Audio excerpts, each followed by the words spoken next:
One older gentleman shared how his outdated Yahoo email was hacked. He hadn't touched it in years, but unfortunately it was connected to his bank, medical records, and even his will. Untangling the mess took months. He told me he was furious with himself because he knew he should have updated his information, but avoided it because it felt overwhelming. Here's the truth. This isn't about being tech-savvy. It's about protecting yourself.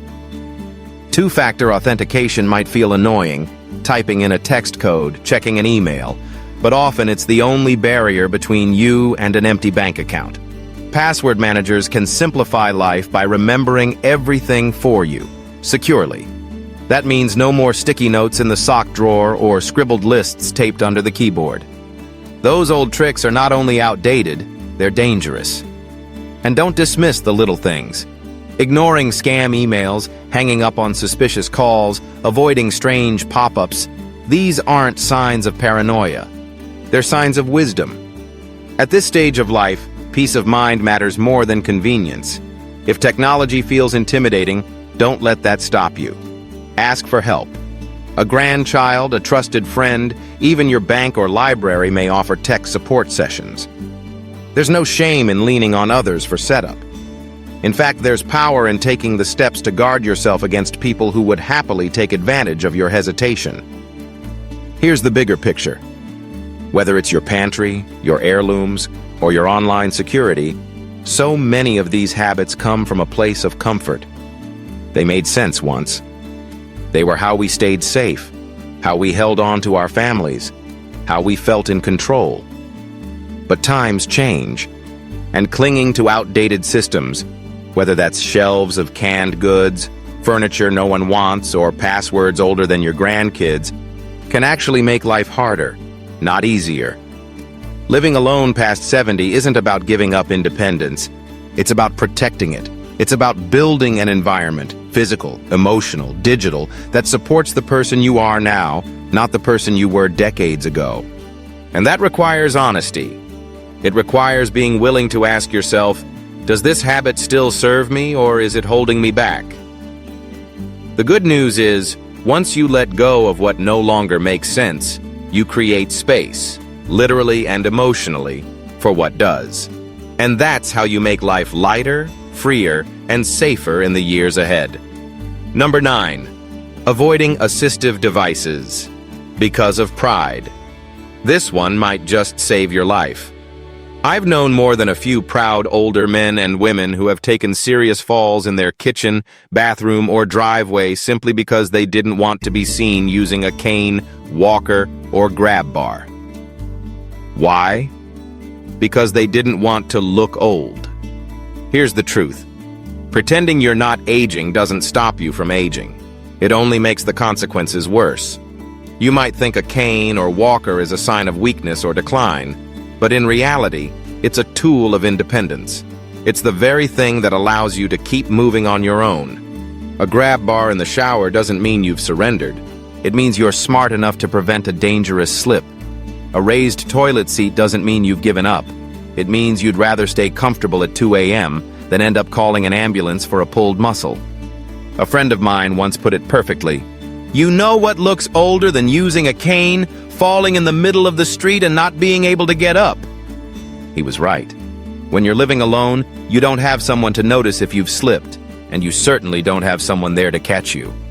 That makes prevention far more important than pride. And let's be honest, have you seen some of the assistive gear out there today? This isn't the clunky, cold metal equipment of the 1980s. These days, there are stylish foldable walkers, brightly colored walking sticks, and mobility aids with built-in seats or storage. You can even choose designs that fit your personality. Dignity and practicality can absolutely go together. So drop the pride. Embrace the support. It's not a symbol of weakness. It's a sign of wisdom. Number 10. Thinking you have to handle everything alone. Here's another trap many older adults fall into: the silent burden of independence. This one shows up especially in people who, for decades, were the rock of the family. The provider, the caregiver, the fixer. You were the one who kept things together no matter what. So now, In your 70s or 80s, when you find yourself living alone, you might feel like it's your responsibility to handle everything. Grocery shopping, paying bills, home maintenance, doctor's appointments, even remembering all your medications. And part of you might even like it that way. You tell yourself, I've been doing things on my own all my life. Why stop now? But here's the hard truth. You don't have to. And more importantly, it doesn't make sense anymore. There's no award at the end of the month for exhausting yourself just to prove you can do it all alone. No medal for silently suffering through loneliness, frustration, or a leaky sink you can't fix. And worst of all, that lone wolf mindset can backfire. If you skip meals because you're too tired to cook, or miss medications because you forgot, or fall behind on bills because you misplaced a statement, there's no safety net. You become your own backup system, and that net gets weaker with time. Accepting help isn't failure. It's part of being human. Maybe that means hiring someone to clean once a month, asking a neighbor to carry in heavy groceries, or joining a community group for both company and support. Maybe it means letting your son set up autopay for your accounts, even if you hate dealing with computers. None of that makes you less independent. In fact, it protects your independence by keeping you healthier, safer, and less stressed. You don't have to be the hero every day. Sometimes the wisest move is simply saying, you know what? I could use a hand here. That's not weakness. That's survival with grace, dignity, and a whole lot more peace. At the end of the day, letting go of pride and the idea that you must do everything alone isn't weakness, it's wisdom. Life after 70 isn't about proving yourself. It's about protecting your peace, your safety, and your independence. Every small choice to accept support, whether from a cane, a neighbor, or new technology, adds years of freedom and dignity to your life. If this message spoke to you, don't keep it to yourself. Like this video, share it with a friend who needs to hear it, and subscribe for more empowering conversations. Your future self will thank you. Have you ever caught yourself going through the motions and suddenly thought, why am I still doing this? Maybe it made sense 20 years ago, maybe even 10. But once you're living on your own past 70, a lot of those routines, habits, and just-in-case items we've clung to don't really serve us anymore. That's why today we're having a genuine, friendly conversation about the things that quietly stop making sense, and why letting them go can make life easier, safer, and lighter. So pour yourself something warm, settle into your favorite chair, and let's talk. You might smile, you might nod in agreement, and by the end, you just might feel a little freer. And if this resonates with you, don't forget to like, share, and subscribe, so we can keep having honest, meaningful conversations together. Number 1, keeping a landline without an emergency alert system. I understand the comfort that comes with seeing a landline sitting on the kitchen wall or perched on the nightstand. It's familiar. It's steady. It has carried you through decades of birthdays, late-night chats, and maybe even a few heated family arguments. But here's the hard truth. A landline on its own is no longer enough. Not when you're living alone. Not when every second matters. Picture this. You're walking down the hallway when suddenly your hip gives out, or your blood sugar drops. You fall. You're awake, but you can't move. The phone might be just 10 feet away, but it might as well be on the other side of the world. That's not an exaggeration. It's reality for too many seniors. One man shared how his 79-year-old mother slipped in the bathroom and lay on the cold tile for 14 hours before a neighbor found her. She had a landline. She simply couldn't reach it. The solution isn't ditching your landline altogether, but pairing it with something that travels with you. A medical alert pendant, a smartwatch with fall detection, or even a voice-activated assistant like Alexa or Google Home. Many of these devices now allow you to contact emergency services instantly. Some can even detect a fall without you lifting a finger. This isn't about being paranoid, it's about being prepared. You don't give up independence by using these tools. You actually protect it. One fall shouldn't steal your freedom or leave you helpless. Number 2, refusing to automate or digitize your monthly bills. It's understandable if you're still attached to the old system of checkbooks, stamps, and carbon copies tucked neatly in the back of the register. Maybe you even keep a drawer full of envelopes and paper statements, ready to go. But let's be honest. That system is quietly failing too many seniors. And when it fails, the consequences are not minor. It's not about ability. It's about how quickly the world moves now. One unexpected hospital stay, a week fighting the flu, or even just misplacing an envelope under a stack of magazines. And suddenly, you've missed a property tax payment or let your health insurance lapse. By the time you realize it, the damage is already done. Penalties, reinstatement fees, or worse, a gap in coverage. And here's something people rarely say out loud. Even the sharpest mind can slip under stress and isolation. A due date slips by. A notice gets buried. You think you mailed a payment, but it's still sitting on the counter. When you live alone, there's no second set of eyes to catch the mistake. That's why automating your critical bills makes sense. Set up autopay for the essentials, mortgage or rent, utilities, insurance. Use email alerts for reminders. If you worry about overdrafts or fraud, route payments through a credit card and pay it off monthly, or set account alerts to flag unusual charges. And if the setup process feels overwhelming, ask for help. Your bank, your adult children, your grandkids, even a trusted tech helper can walk you through it. You don't have to figure it all out by yourself. What no longer makes sense is relying solely on paper in a digital world that moves fast. Number 3. Holding on to a house that's unsafe or unmanageable. This one might be the hardest of all. Your house, especially if it's the one you raised your kids in, feels like part of your very identity. The walls are lined with memories. Every squeaky stair, every photo, every mark on the doorframe tells a story. So when someone suggests leaving or even modifying it, it can feel like they're asking you to abandon a piece of yourself. But the truth is that your beloved home may no longer fit your needs. Do you climb steep stairs to reach your bedroom? Step over a high tub wall to shower? Bend and stretch to reach cabinets or closets? These were once minor tasks. Now they're daily hazards. Factor in slower reflexes, weaker joints, and reduced balance, and suddenly your home isn't just familiar, it's dangerous. And then there's the upkeep. Mowing lawns, cleaning gutters, paying property taxes, fixing leaks, securing the house. It can feel like a full-time job. For one person alone, that's a crushing burden. A woman I met in a retirement support group shared how she stayed in her family home nearly a decade after her husband passed. But she was terrified to go down into the basement. One night, during a power outage, she suffered a panic attack. In that moment, she realized her home was no longer her comfort.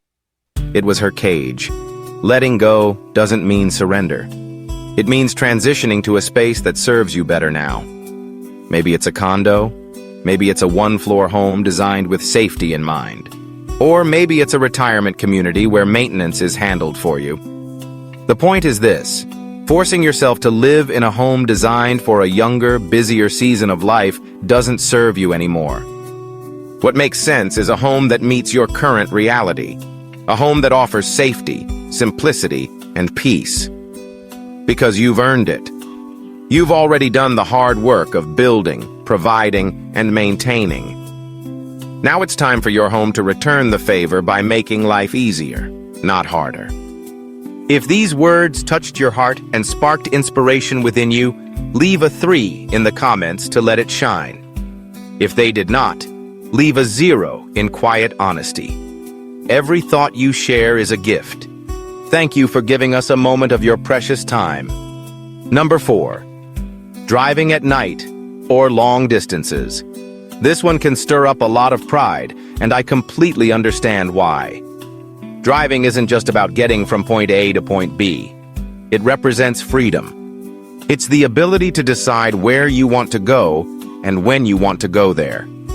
For many seniors living alone, driving feels like the very last thread of complete independence they still hold. Giving it up can feel like surrendering a part of who you are. But here's what often gets overlooked. The danger usually doesn't come from being a bad driver.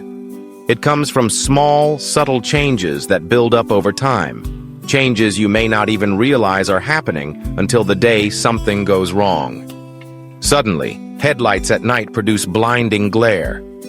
Peripheral vision begins to shrink. Depth perception weakens. Street signs become harder to read, especially in unfamiliar neighborhoods. Add slower reflexes, even just a second or two longer to respond. And suddenly what used to be a manageable situation can turn risky. The danger multiplies when you're behind the wheel alone. There's no one to double-check the GPS. No one to notice if you missed a turn. No one to take over when fatigue sets in. Night driving is often the first red flag.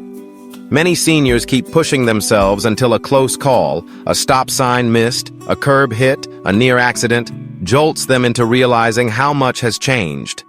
Then there are long-distance trips. Maybe road trips or weekends away used to be highlights of your year. But now, 2 or 3 hours behind the wheel leave you drained. By the time you arrive, your body feels tense, your hands ache from gripping the wheel, and you're mentally exhausted. That kind of strain doesn't just leave you tired, it increases the chances of making a dangerous mistake. And here's the part nobody likes to admit. No one is going to stop you. If your license is valid and your car runs, no one is coming to take away your keys. Which means the responsibility falls on you, to be honest with yourself, to put safety ahead of stubbornness. Letting go of night driving or long solo trips doesn't mean you're stuck at home. It means adjusting. It means choosing daytime errands. It means asking a trusted friend for a ride, using Uber or Lyft occasionally, or embracing community transportation options. This isn't about restriction. It's about practicing smart, safe independence. Number 5, staying with a doctor out of habit. This one sneaks up on people because it doesn't feel like a risk. Many older adults continue seeing the same doctor they've had for decades, and at first glance it makes sense. There's history. There's loyalty. Maybe this doctor delivered your kids or walked you through a major illness years ago. You know the staff. The nurse greets you by name. That familiarity feels safe. But here's the hard truth. Medicine changes, and so does your body. What worked for you at 50 may not work at 75 or 80. And the truth is that many general practitioners are not equipped to deal with the complexities of aging. They might overlook subtle signs of dementia. They may dismiss mobility issues as normal. They may prescribe multiple medications without fully coordinating them. And sometimes, if we're honest, they stop giving you their full attention. When you're living alone, this is even more critical. You don't have a spouse to notice you're sleeping too much, forgetting details, or slowing down. That means your doctor has to be the one paying attention. You need a physician who doesn't rush your 10-minute appointment, who takes your concerns seriously, who treats you as more than just another chart. Sticking with someone who no longer offers that kind of care simply out of habit no longer makes sense. Your health is too valuable to run on autopilot. A friend of mine, now in her 70s, saw the difference firsthand. For nearly 25 years, she stayed with the same doctor. When she complained of fatigue and slower walking, her physician brushed it off as normal aging. Later, when she switched to a geriatric specialist, they immediately suspected thyroid problems, and they were right. Her words stuck with me. I didn't even realize how ignored I had been until someone finally listened. That's the kind of attention you deserve. Loyalty is admirable, but not at the expense of your health. You're not being ungrateful or disloyal by choosing a doctor who actually sees you. You're being wise. At this stage of life, your health requires sharper eyes and deeper listening. And if your current doctor isn't giving you that, it's time to move on. Number 6, stocking your pantry and freezer, like you're prepping for the apocalypse. Let's be clear. Having a little backup food is smart. If you live in a place where snowstorms, blackouts, or supply shortages happen, a well-stocked pantry can save the day. But here's where it can become a problem. Once you're living alone past 70, many of us still shop like we're feeding a family of 5. Some of us even keep stocking shelves like we'll need to survive for 10 years without stepping outside. There's a big difference between being prepared and being buried under 47 cans of green beans that nobody's touched since the Clinton administration. I remember talking with Judy, a woman in her 70s, who proudly showed me her 2 refrigerators, 1 deep freezer, and shelves stacked with boxed meals. Half of it had expired years earlier. She laughed. "I don't even eat most of this stuff, but I feel better knowing it's there." The problem?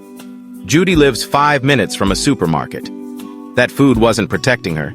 It was cluttering her home, creating stress, and even adding safety hazards. Think about it. Ever dropped a heavy can on your foot at 2 in the morning? Or pulled something mysterious from the freezer, unable to tell whether it was chicken or a loaf of bread from 2012? When your pantry is too full to see clearly, things get forgotten. Labels fade. Fine print becomes unreadable, and poor lighting makes it worse. Before you know it, you're opening a jar of pickles old enough to vote. The better approach is balance. Keep a modest stash of foods you actually eat, items you can prepare easily, meals that won't overwhelm you when you're tired or not feeling well. A few extra frozen dinners or a week's worth of pantry staples? Perfect. Enough pasta to cater a wedding? Not necessary. Preparedness is smart. Hoarding until you're buried in bulk beans isn't. Let go of the apocalypse pantry mentality, unless you truly live somewhere remote, and replace it with simplicity. Make space for visibility, for food you'll actually enjoy now, not food you might never touch. Number 7. Holding on to valuables and family heirlooms that no one wants. This one is painful, because it's never just about objects. It's about memory, legacy, and sometimes grief. Maybe you still have your mother's china set, a massive dining table that once hosted holiday meals, boxes of old photo albums, or silver trays that haven't been used in decades. Some of us keep jewelry, old letters, or even our kids' school trophies, hoping one day someone will treasure them as much as we do. But here's the tough reality. Often, the next generation doesn't want them. It's not because they don't care about you, it's because they don't live the way we did. Their homes are smaller, their lives are busier. Minimalism and digital memories rule their world. Dusting crystal figurines or storing a 10-piece oak set just isn't part of their lifestyle. One woman in her late 70s told me she spent an entire weekend polishing her grandmother's silver tea set. She proudly showed it to her granddaughter, who kindly replied, "It's beautiful, Grandma, but I'll never use it." Those words stung, but they also freed her. She realized she wasn't preserving a legacy. She was avoiding the grief of letting go. When she donated the set to a historical home where it was welcomed with gratitude, she felt lighter. Here's the lesson. You don't need to live as the curator of a private museum. Your space should serve your life today. If your children or grandchildren say they don't want something, believe them. Instead of storing it indefinitely, take photos of the heirlooms. Write down their stories. Pass them along to a collector, a historical society, or even a neighbor who will truly value them. Letting go doesn't erase the past. It creates room for you to live in the present. Number 8. Using old passwords, skipping 2-factor authentication, and ignoring cybersecurity. This one might not feel emotional until it happens to you. Cybercrime targeting seniors has skyrocketed in the past decade, especially for those who live alone. Criminals assume you're easier targets. And if you're still using the same password from 2002 and using it across multiple accounts, you might as well leave your front door wide open.